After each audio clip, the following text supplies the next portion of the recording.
God se werk in jou is foutloos. Weet jy dit? Ons sien altyd die foute in mekaar raak. Is dit nie? Jy al gesien, ek weet hierdie oorlogspyn vir die vrouens so opplak. Dan sê ek, kom wil jy jouself so beplak? God het jou dan mooi gemaak, net soos jy is. Weet jy, hy het jou, daai ou krappie in die gesig hier, hy het dit vir jou gegee met 'n doel. Elke merkie, jy is pragtig en foutloos net soos jy is. Draai gaan na die persoon langs jou en sê, jy is mooi gemaak en foutloos geskape, want jy is geskape na die beeld van God. Ja, het ek 'n ou babbeltjie hierso wat my level hou? Natuurlik. Maar God het jou foutloos en uniek gemaak. Daar is nie nog iemand soos jy. Weet jy jou vingerprint? Daar's niemand wat 'n vingerprint soos jy het nie. Niemand nie.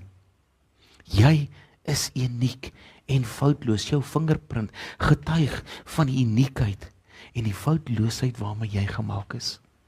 Hoekom wil jy jouself verander? Jy het al gesien, hierdie Hollywood mense, dan gaan hulle vir 'n facelift, en ek weet nie wat al sien, en 80 jaar na alles hang alles hier, want die gewig van alles wat hulle ingepop het, kan hulle meer daar hou nie.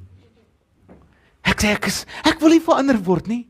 Ek wil nie gaan in my hare laat daai of whatever nie. God het my uniek gemaak, net soos ek is. 'n Mooi skepping. Nie waar nie? Ek is trots daarop.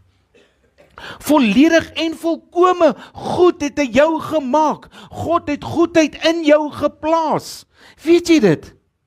Maar ek en jy het die keuse gemaak om onsself te laat bevlek met sonde. Hy is volkome en goed geskape na God, want God het nie foute nie. God is volkome, rein en suiwer, en sy bedoeling vir die mens was dit gewees. Maar ons sien die foute in almal raak, is dit nie? Dit is mos lekker om foute in ander raak te sien, want weet jy wat, dan hou ek almal weg van my eie foute in my eie lewe. Is dit nie so nie? I like blame shifting. Het jy al gesien? As ek by die huis kom, die eerste ding wat ek altyd sê, Here, die vrou wat U my gegee het, dis mos Adam se eerste gedeelte wat hy gesê het, is dit nie? Toe daar foute inkom, Here, die vrou wat U my gegee het, my hulp, het nie dit gedoen nie. Nie waar nie? Julle mag dit maar gebruik, man, hè? Ek gebruik dit gereeld, hoor. Kyk nou. Jy is volkome en goed.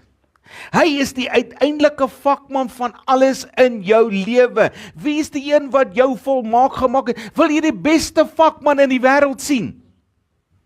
God die Vader.